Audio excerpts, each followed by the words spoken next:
Mana kiristaanaa keessatti xonqolaan ogummaadha. Macaafonni tokko tokkos ni ajaju. Ogummaa waaqayyooti jenneetu nutis kana hojjannaa jedhe. Macaafa qulqulluu isa kam keessatti xonqolaan ogummaadha jedhee barreeffamee jira. Moo macaafni qulqulluun kana ni morma kan jedhu beekuu qabna. Hundumti keessa viidiyoo kana namoonni hundumtu akka arganiif sheer gochuudhaan biraan ga'a. ቤተክርስቲያኗ ውስጥ ጥንቆላ ጥበብ ነው ተብሎ የሚታወቀው እግዚአብሔራዊ ጥበብ ሰለሞናዊ ጥበብ ተብሎ ስለሚታወቅ የተለያዩ መጽሐፍቶችም ስለሚያዝዙ በዛ መሰረት እንግዲህ ጥበብ ነው ከእግዚአብሔር የሚሰጥ ጥበብ ነው ብለን ነው የምንሰራው። ደበለታንሙ ተንብሮ አንሽን ይከፉ መስቀል ሞቲ አያኖታ ጀደሙዳን ንቤከማ አያና ከነረት ዋን ጉዳ ወጀቹ ደንደው ኑረ ጅራታ namoonni harka qalleeyyii gargaaruudhaaf fedhii qabdan akkuma kanaan dura hojjechaa kan turtan si yaadachiisuudhaaf waan ta'eef hundumti keessan harka keessan diriirsuudhaan harka qalleeyyii akka gargaarruu fi eebba waaqayyo irraa akka argannu ergaa isinii dabarsa. Maqaa Abbaa kan Ilmaa kan Hafuura Qulqulluu Waaqa tokko. Amiin. Kabajamtootaa fi jaalatamtoota maatiiwwan waaqayyoo ijoolleen tawaahidoo biyya keessas alas kan jirtan hundumti keessan akkasuma hordoftoonni amantaa biroo chaayinaalii dhangaa lubbuu yeroo hunda kan hordoftan nageenyi waaqayyoo lafaa fi bakka jirtanitti sinaa qaqqabu akkam jirtu viidiyoo kana keessatti kan walitiin ilaallu namoonni hedduun mana kiristaanaa dahoo godhachuudhaan gochaa ciggaasisaa fi waaqayyoon hin jaallanne hojjechuu irratti kan bobba'an hedduu isaanii akka jiran kanaan dura ragaalee jiranii ilaalaa turuun keenya ni yaadatama. Hammas wanti kun akkuma itti fufetti jechuudha kan inni jiru yeroo tokkoof yoo qabbanaa'e yeroo biraa immoo guruuppiidhaan yookiin gareedhaan wantichi qindaa'ee hojiin kun ni babba'ama yookiin immoo ni hojjetama jechuudha. Kanaafuu nuti immoo ijoolleen tawaahidoo ijoolleen ortodoksii maal gochuu qabna kan jedhu irratti hiree keenya murteeffachuun barbaachisaa waan ta'eef dhimmoota ka'aa jiran beekuun barbaachisaadha jechuudha. Namni kun akka jedhutti xonqolaan akka mana kiristaanaatti ogummaa Salamoonii yookiin immoo gargaarsa waaqayyootiin ogummaa ibsamuudha. Macaafonni tokko tokkos immoo ni eeyyamu jedheetu kan inni kahaa jiru. Kanaaf immoo nutis kana bu'uureffachuudhaan xonqolaa ni hojjanna jechuudhaan hojii xonqolaa irratti akka bobba'ee hojjechaa jiruu fi dhala namaa hojii hafuura hamaa kanaatiin jaanjessaa hojii hafuura hamaa kanaatiin daandii waaqayyoo irraa akka gaachisaa jiru gochaa daabiloosiin seexanaa kana akka hojjechaa jiru ifaan ifatti nama ifa obbaaseedha jechuudha. Macaafni qulqulluun waa'ee xonqolaa ni deeggaramu ni balaaleffata kan jedhu hundi keenya beekuun waan nurra jiraatuuf kana ragaadhaan ni ilaalla. Isa dursa garuu ergaa gabaabduun qabu. Ergaan kiyyas egaa yeroo darbee ayyaana bara haaraa 2016 bifa ho'aa fi bareedaa ta'een kabajnee namoota gargaarsa isaan barbaachisu harka qalleeyyii fi qaama miidhamtoota gargaaruun keenya ni yaadatama. Isinis jaalattoonni fi daawwattoonni chaayinaalii dhangaa lubbuu kana hojjettan hundumti keessan guddaa galatoomaa waaqayyoon gatii lubbuu isiniif haa taasisu ulfaadhaa waaqayyoon isinaa eebbisu galaa lubbuu keessanii waaqayyo isiniif haa taasisu jechuun barbaada. Ayyaanota hundumaaf mootii kan ta'e masqalli dhufaati kan inni jiru. Masqala gaafa yaadannu egaa waa'ee fannoo yaadanna. Fannoon immoo humna keenyadha. Humni keenya immoo fannoo isaati. Fannoon firaa keenyadha. Fannoon fayyisaa lubbuu keenyati. Warri yoodotaa sagananuti immoo itti amanna warri itti amannus fannichaan ni fayyina fayyina irraas jechuudhaan akkuma galataa giftii keenya dubaroo maariyaam keessatti barreeffamee kaawwamee jiru egaa waa'ee fannoo yaadanna waa'ee fannoo gaafa yaadannu immoo harka qalleeyyii fi qaama miidhamtoota yaadachuun dirqama waan ta'eef masqalli nageenya masqalli fayyina masqalli jaalala waan ta'eef ayyaana jaalalaa kana jaalalaan dabarsuun nurra jiraata. Kanaafuu waan harkaa qabdan warra waa hin qabneef hirmaachuudhaan ayyaana kana dabarsuu danda'u nurra jiraata. Si yaadachiisuudhaaf malee ni beektu. Ayyaanota qofa osoo hin ta'in yeroo hunda kontineesiidhaan yookiin fufiinsaan hojii gaarummaa kana hojjechaa turre irraa isinis deeggarsa keessanii na deeggartanii kana raawwanne irraa hammas raawwachuudhaan hojjechuudhaan ni itti fufna waan ta'eef kanaaf hundumti keessan irratti hirmaadhaa waan qabdan irraa birrii 10 50 100 kun ta'in jedhin osoo hin tuffatin birriin 10 nuuf homaa miti nama rakkateef immoo waan guddaa waan ta'eef waan qabdan irraa 1000 waan dandeessan kam humna keessanii hirmaachuudhaan ayyaana masqalaa irratti namoota rakkatanii fi qaama miidhamtoota gargaaruudhaan ayyaana jaalalaa kana jaalalaan waliin dabarsinuun ergaa kiyya guddaadha. Isinis immoo akka kana raawwattan abdiin qaba. Guddaa galatoomaa isiniin jecha gara mata duree keenyatti gaafa deebinu ajandaan keenya inni guddaan egaa jalqaba viidiyoo irraati akkuma ilaaltan yookiin immoo akkuma argitanii xonqolaan mana kiristaanaa keessatti ogummaadha jedhameeti kan inni beekamu. Macaafonni tokko tokkos ni deeggaru. Nutis kana bu'uura godhachuudhaan hojii xonqolaa kana hojjanna jechuudha. Namni kun kan inni dubbate jechuudha. Egaa macaafni qulqulluun waa'ee xonqolaa maal jedha? Macaafni qulqulluun xonqolaa ni balaaleffatamu ni deeggara kan jedhu irraa ka'uun dirqama waan ta'eef macaafni qulqulluun waa'ee xonqolaa akkana jedha. Xonqolaa jechuun nama dawweessuu, nama raateessuu, qabeenya nama harkaa fudhachuu, fayyaa nama dhorkuu, nageenya nama dhorkuu, tasgabbii nama dhorkuu, jaalala nama dhorkuu, waan gaarii irraa namni akka fagaatu gochuu, waaqayyo irraa fagaatee namni daabiloos duukaa akka bu'u taasisuu, akka dhukkubsatu, akka du'u taasisuu jechuudha. Walumaa galatti jechuudha. Hammeenya haga kana qabu kan inni of keessatti qabatudha jechuudha. Namni kun akka inni jedhutti egaa macaafni tokko tokko kana ni deeggaraa jedhee macaafa qulqulluun jennee garuu macaafni tokko jedhee eeyyeen egaa macaafonni warreen daftaraa fi xunqaawonni warreen waan hamaa fi ciggaashaa kanarratti bobba'anii amantaa da'oo godhatanii mana kiristaanaa keessa jiran kitaabota kana kan mataa isaanii qindeeffatanii kaahanii mana kiristaanaa keessas galchanii akka jiran yeroo darbee bal'inaan ragaa wajjin laaluun keenya ni yaadatama.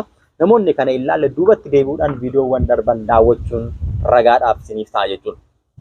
Egaa kana bu'uureffachuudhaan namni kun kan inni jechaa jiru garuu macaafni keenya kan nuti itti amannu macaafni qulqulluun kana ni balaaleffata jechuudha. Namni qoricha namatti godhu, namni nama dawweessu, namni duumessa ilaalee ayyaana nan beeka nan eda jedhu, namni nama dawweessu, namni qoricha namatti godhu inni saba kiyya keessaa kan abaarameedha, cigga'amaadha jedha. Namni akkasii isin keessatti gonkallee hin argamin jechuudhaan seera keessa deebii boqonnaa 18 lakkoofsa 9 irraa kaasanii aga dhumaatti gaafa dubbifnu hojiin xonqolaa, hojiin falfalaa, hojiin muraa mana qulqullummaa keessatti, macaafa qulqulluu keessattis, kiristaanummaa keessattis kan balaaleffatame, kan cigga'ame ta'uusaa sirriitti lafa kaa'eetu jira jechuudha. Lammaffaan Israa'eloonni Gibxi keessaa ba'anii biyya aannanii fi dammaa biyya Kaanaanii galuudhaaf yommuu deeman adeemsarra yommuu jiran Museen tulluu Siinaatti ol ba'ee Waaqayyoon galateeffate halkan 40 fi guyyaa 40 tsoomee kadhatee taabota Waaqayyo irraa fidu yennaa deemetti xonqaawonni lama Abeeroonii fi Daataan kan jedhaman falfalaa fi mora isaan hojjetanii fi saba Waaqayyo kallattii Waaqayyo irraa jijjiiranii waaqa tolfamaa akka isaan waaqeffataniif Arooniin waaqa tolfamaa nu tolchi jedhanii tolchisiifachuu isaanii ni yaadatama. Seenaa sana booda garuu Museen gaafa dhufu gadda guddaa itti dhagahame. Taateewwan hedduudhaan booda Museen gara Waaqayyootti ergaa isaa ergee yookiin ni dubbate yookiin ni gaafate. Jarreen kun saba Waaqayyoo keessaa akka adda ba'anii, jarreen kun hojii isaanii hamaa akka ta'e gaafa inni Waaqayyootti himu, jarreen kanarraa addaan ba'a mandara isaanii keessa hin jiraatina jechuudhaan Waaqayyoon akeekkachiisa guddaa erga itti laatee booddee xonqaawota lamaan Abeeroonii fi Daataniin kutaa macaafa qulqulluu keessatti jarreen kun lafti afaan bantee akka isaan liqimsite kaawwamee jira. Kun ragaa guddaa nu ta'uu danda'a. Xonqaawonni akka isaan hin barbaachisneef akka macaafni qulqulluun hin nageenye nu hubachiisa. Kanaafuu macaafa qulqulluu isa kamtu isaaniif ajaje kan jedhu asirraa kaanee yoo hubanne hubannoo guddaa nu ta'uu danda'a. Lammaffaa yeroo Filisxeemonni Israa'eliin waraanaa turanitti Saa'ol gaafii Waaqayyo irraa gaafateef deebii gaafa Waaqayyo irraa dhabu sababni isaas waaqa tolfamaatti waan waaqeffachaa tureef yeroo cinqamaa fi gidiraasaa garuu Waaqayyotti gaafa bo'u Waaqayyoon abjuudhaan akka isaa deebisu yommuu gaafate yommuu isaaf deebisuudhaaf didutti gara mana xonqaayitti yookiin immoo xomboreetti deemee luba Saamu'eeliin akka xonqaayii sun isaaf kaasu yookiin immoo karaa dubbistuu kan jedhamtu akka isaa kaasu gaafate. Haa ta'uuti egaa sababa kanaan Waaqayyoon itti dheekkamee Saa'oliin teessuma isaarraa buusee du'a hin taane akka inni du'uuf Waaqayyoon akka itti murteesse macaafa Saamu'eel tokkoffaa boqonnaa 28 irraa kaasnee gaafa dubbisnu ni argina. Kanaaf egaa dhaabni qulqulluu warra nama dawweessan qoricha kan namatti godhan warra falfalan mortoota xonqaawota guutumaa guutuutti ni balaaleffata. Kanaaf jarreen kuni mana kiristaanaa keenya kan bakka hin buune warra daabiloosiin waaqeffatan bultoo daabiloos kan ta'an daabiloosiin warra hojjetanidha malee mana kiristaanaa keenya bakka hin bu'an. Tokko lammaffaa kiristaanonni beekuu kan qabdan.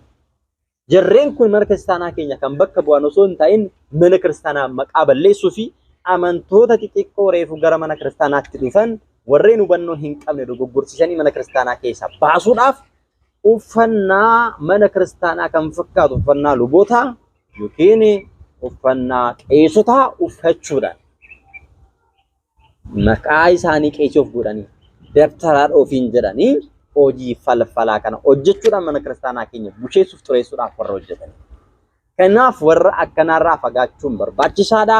Hojiin akkanaa mana kiristaanaa keenya keessatti kan hin barbaachisnedha. Morri kiristaanota irratti warra amanan irratti hin hojjetu jechuun macaafa qulqulluu keessatti barreeffamee waan jiruuf morri isaanii falfalli isaanii gonkallee nurratti hojjechuu hin danda'u. Hafuura falfalaa hafuura moraa kanaan gochaa ciggaasisaa isaan hojjetan kanaan namoonni baay'een rakkachaa fi dhiphachaa akka jiran beekamaadha. Kana jalaa bahuudhaaf immoo furmaanni tsoomiidha, kadhannaadha, laphee ofiin gara waaqayyootti deebi'uudha, gaabbii galuu fooniif dhiiga waaqayyoo fudhachuudha. Isarra darbee immoo kadhannaadhaan cimuudhaa sagada waaqummaa sagaduudha. Namoonni bifa kanaan dhukkubaa fi karaa adda addaan dararaa adda addaatiin gochaa hafuura hamaatiin dararamaa jirtan immoo kadhannaa keessan keessatti akkana jechuun kadhachuun dirqama. Humna hafuura hamaa kana yaa waaqayyo narraa cabsi erga jettani kadhannaaf tsoomiif sagadaan hafuura hamaa kana erga dhiitanii irra deddeebisinitti ergame sirrakkisa taanaan maqaa waaqayyootiin maqaa sillaasetiin maqaa waaqayyootiin hafuurri hamaan anaan balleessuuf jireenya kee jeequudhaaf natti ergamte gara namicha natti ergisiisetti maqaa waaqayyootiin deebii jechuudhaan namichatti deebisuu akka qabdan namtichi maqaa seexanaatiin sinitti erge humna seexanaatiin sinitti erge isin immoo unuti immoo humna waaqayyootiin hafuuricha hiine gara namichaatti deebisuun dirqama nuuf ta'a jechuudha. Sababni isaas yeroo baay'ee hafuurri hamaan gaafa ba'u gara si'ooliitti akka deemu gara si'ooliitti akka hidhamu ta'a. Namtichi gaafa sitti ergee hafuurri sitti ergame sun sirraatii qabamee gara si'ooliitti gaafa deemu namtichi immoo ammas hafuura kan biraa waamee sitti erge. Akka inni hafuura biraa waamee sitti erge gochaa ciggaasisaa hamaan dabni akka sirratti raawwatamuuf sitti ergame isarratti raawwachuudhaan akka hojii sitti erguu kana dhaabuuf dirqama deebistee hafuuricha maqaa waaqayyootiin abboomtee irratti erguun dirqama ta'a jechuudha.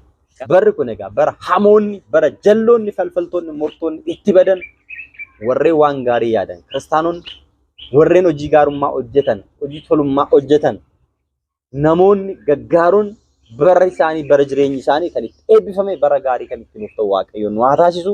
Egaa masqalli nageenyadha, masqalli jaalaladha, masqalli fayyinadha, masqalli fuula keenya fuuldura jiru kun kan nagaa kan jaalalaa nuuf haa ta'u. Isinis waan qabdan irraatii namoota rakkatan gargaaruudhaan waaqayyoon hojii badaa hamaa nurratti fe'amaa jiru kana karaa adda addaatiin daba nurra kaa'amaa jiru kana akka nurraa kaasuuf kadhadhaa. Waaqayyoon hunduma keessatti isin haa gargaaru. Waaqayyoon biyya keenya nuuf haa eebbisu, nageenya nuuf haa buusu, jaalala tokkummaa nuuf haa kennu. Wasbaat ለእግዚአብሔር ወለወላዲቱ ድንግል ወለመስቀሉ ክብር ቆየን።